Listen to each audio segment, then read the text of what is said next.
Okay, Coach, we're on with the media now. So why don't we just get started right away with Nick Fierro and then Jimmy? Hi, Coach. I wanted to ask about the off-season program. I know Doug was talking about it, and Coach Stoutland was talking about certain players who've had, really good off seasons. But I want to ask just about how much you can actually gauge with players when you haven't had the hands-on access, and what have you been able to tell about some of these guys that you're dealing with? I guess particularly Jalen Mills, who's doing a position switch. Yeah, I think Jalen's in a little different position because he's not learning a new defense. He's learning a new position within the defense. And you guys know the way we handled our secondary over the years. Our guys cross-trained all the time. They played inside, they played outside. With the way we played our corners, a lot of times they played safety responsibilities within it.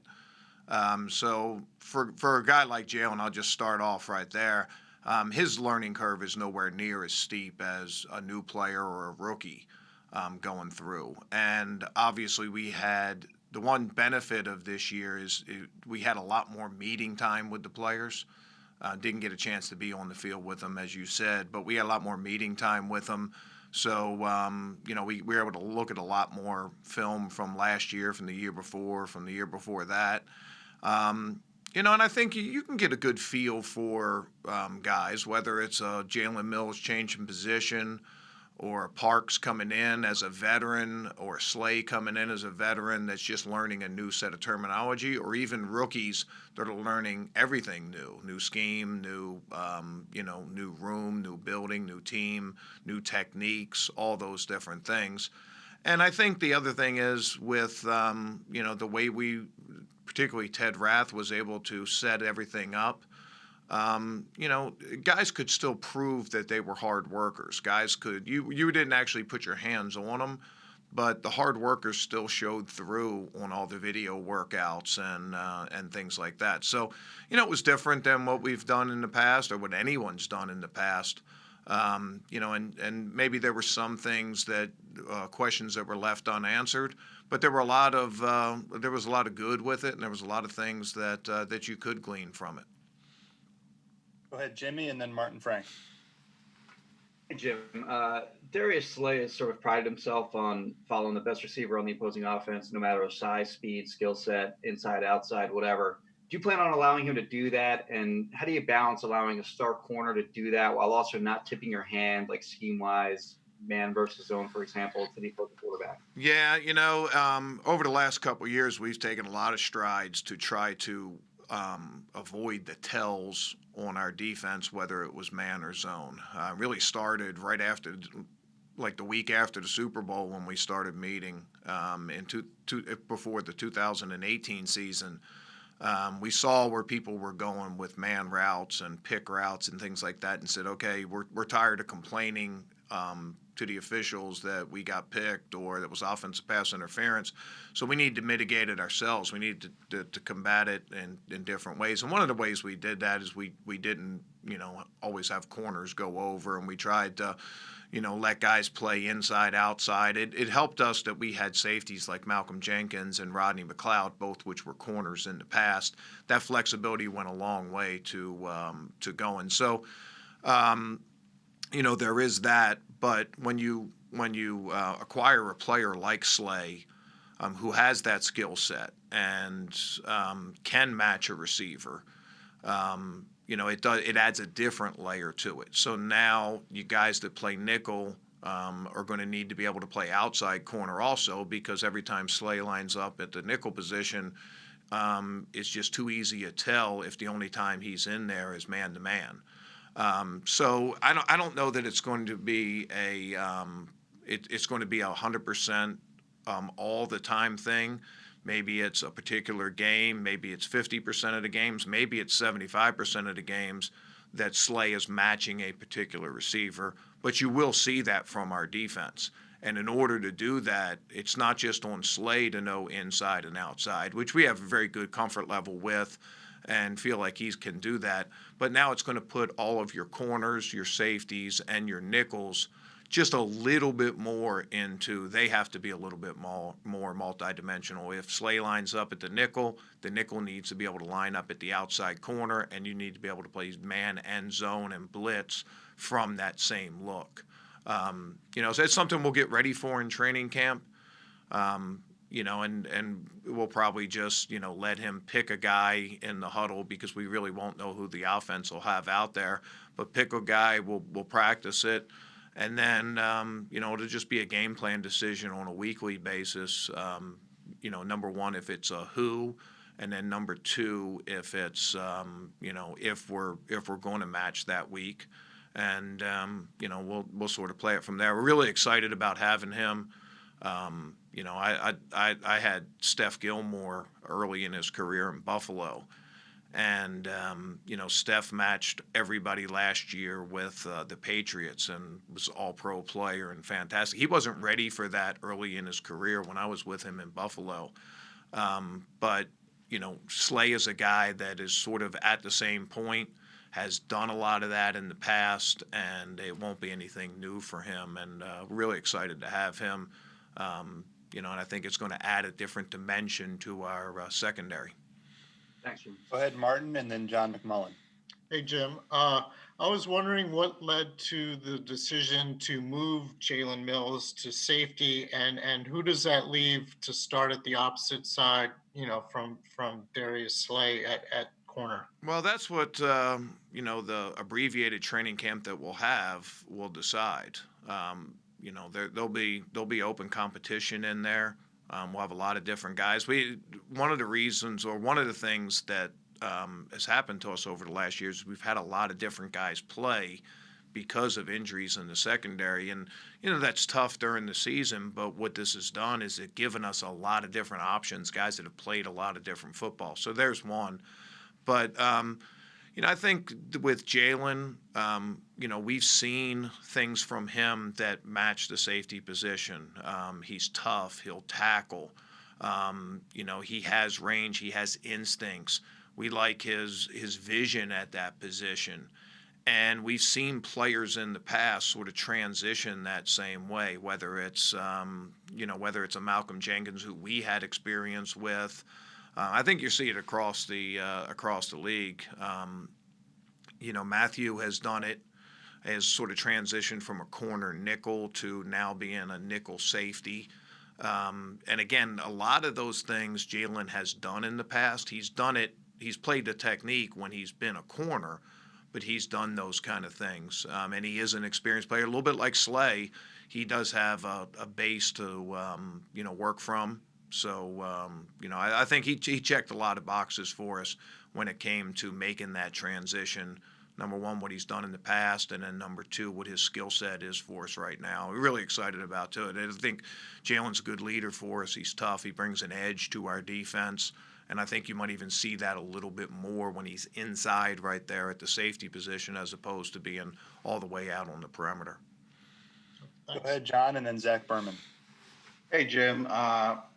You mentioned trying to avoid as many tells as possible, and you mentioned a little bit about Malcolm Jenkins, how many positions he's played for you on the back end in the past. Also, Nigel Bradham, you've had a lot of time with him. When you lose veteran players like that, does that make it a little bit more difficult to avoid those tells? No, I think our standard stays the same. Obviously those guys had done it for an awful long time, and we had a comfort level, but we've had other players that did the same thing. Jordan Hicks did the same thing. We did when Nigel was injured last year. We did a lot of those same things with Nate Gary. Corey Graham a couple years ago played a lot of those different positions for us. We'll have plenty of candidates to go in and play, and it'll put a little bit more on a couple people's table than they've done in the past. But we're confident that the guys we have will be ready to play multiple different positions within our defense. That's always been a very important thing for us. It's not something that we only did because we had a Malcolm or a Nigel. We did it, and they just happened to be really good at it. We'll find other guys that can accomplish that same thing for us. Hey, Jim. and Paul Domowich. Hey, Jim, and bringing in Hargrave, you have 3 high-profile defensive tackles who I imagine you want to get them all on the field. Is that a true rotation, and is there a way to play all 3 together as well? Yeah, Malik has played some defensive end in the past. He's been a 3-4 defensive end. He's a really skilled pass rusher. Unfortunately, we didn't get to see that from him last year because he got injured in the first game.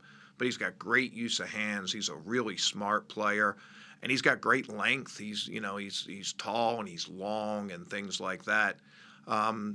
In our past, in my past, we have had guys that have played defensive end and defensive tackle. Malik can do some of those same things for us.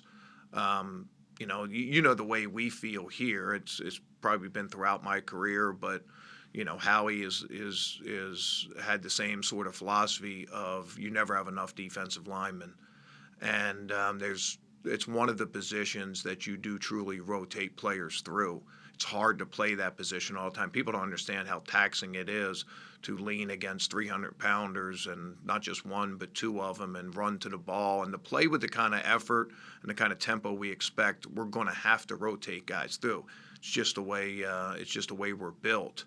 And to have more good players is a really good position for us. But I think we don't want to say we're definitely doing it right now, but we're going to look at different ways to have 3 defensive tackles on the field at certain times. We've done it with 3 defensive ends in the past. Go back in my history, there were times in Detroit that we played with 3 defensive tackles on the field at the same time. Just gives you more flexibility, gives you more insurance in case of injury if you have guys that can flip different positions. And particularly a guy like Malik, sort of what we said with Slay and some Mills and some of these other guys, he's an experienced player. He's done all those different things, so it won't be a big leap for a guy like that to do those things. Go ahead, Paul, and then Ruben Frank. Jim, getting back to Slay, besides the fact that you can match him up against anybody, he gives you a proven ball hawk. This is a defense that finished 22nd in interceptions, 19th in total takeaways last season. What kind of impact do you hope he will have on that aspect of your unit this year? Well, if they're not throwing at him, he's probably not going to make very many interceptions. One of the best years I've ever had from a corner, can't remember exactly what year it was, might have been 2003, but Samari Roll was my corner in Tennessee. And I don't think he had an interception until the Week 17 game. And one of the reasons was he covered so well that quarterbacks never challenged him, never threw his way. So I think there's a lot of ways to judge the effectiveness of a corner, and interceptions isn't always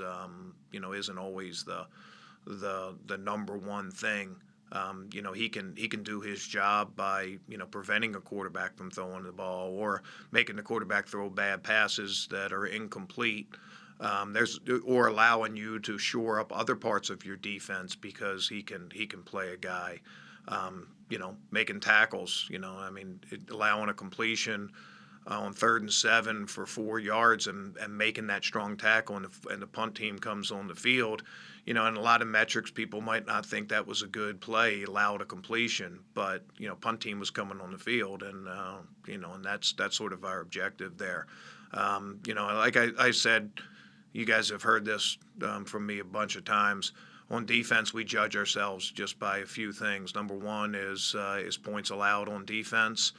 And, you say, what's our job? Our job is to keep the scoring down, is to give our offense a chance. And then number 2 is get the ball back for our offense. And, we did take a little bit of a step back there. But, over the course of 4 years, we've been a pretty good takeaway team. And, he's an important part of doing that. It ties in with, guys like Hargrave, guys like Malik, guys like Fletch, guys like, Brandon Graham and Derek. All of it ties together in creating turnovers. We've got time for a couple more. So Rube, Les, and then Bo. Hey, Jim. 3 of your corners, Nickel Roby-Coleman, Cravon, and Avante, at least to the untrained eye, seem like they're more suited to the slot. Can you just talk about those three guys and their potential to play outside, and if they'll be in the mix? Obviously, we've seen Avante do it at times. How are they as outside corners? Yeah, Avante's done about everything in our defense. He's played outside corner, he's played safety, and he's played nickel. And he's had success at all three of those spots. Again, we like that flexibility of guys that can go inside and outside. I think, he's got some of that background. It helps him play all those different positions by doing that. Cray has been sort of an inside player for the most part for us, but he's played outside corner. Go back to that Giants game when we had almost nobody left in the secondary. He went out and played it and played it fine. If those guys are playing nickel along with Roby, they're going to have to be able to play outside, because there are going to be times where we're going to match Slay, and they're going to have to be able to do both of those things. I think all three of those guys have had success at some point of their career doing that. It's just a matter of just keeping it fresh, brushing up on it, and it'll be nothing new to any of those three guys. Go ahead, Les. Hey, Jim. Your linebacking group is pretty inexperienced. Do you feel a need to add something there before you really play? If you had to play with this group, would you be excited about that? We're excited about our whole roster right now. I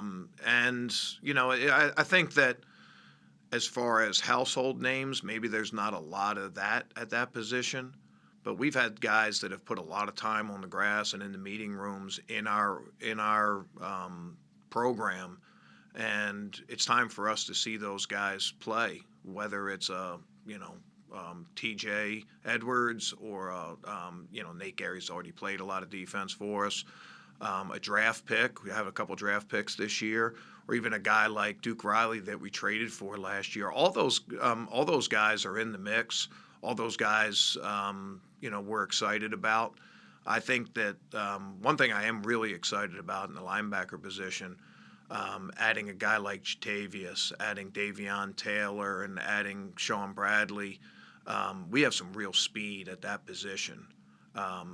Duke is fast. All our guys, have different skill sets, but we've made a real strong point to add speed, and I think we're probably a faster group than we've been in any of the 4 years previous. So I'm excited about that, and it's going to be a great competition in training camp.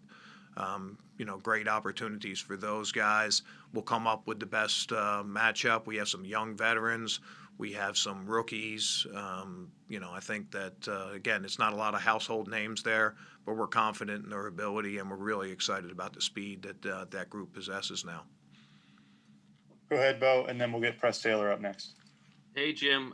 Just some changes to your defensive staff. I wonder if you could explain moving Coach Burke to the defensive line, especially knowing that he was, I guess, more of a linebacker guy in the past, and what went into that decision. Well, he's also been a coordinator, and so obviously he knows all those different positions. I've been with Matt on and off since 2004. I think it was 2004. He was with me in Tennessee, became linebacker coach in Detroit, then broke off and was linebacker coach at Cincinnati and defense coordinator down in Miami, and then came back to us last year and spent an awful lot of time with our defensive line. Good coach is a good coach. And, the things that made him a good linebacker coach will also make him a good defensive line coach.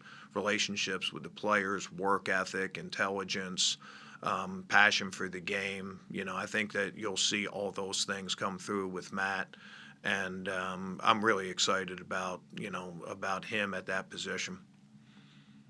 Thank you. Okay, thanks everybody. Thanks, Jim. Okay, guys.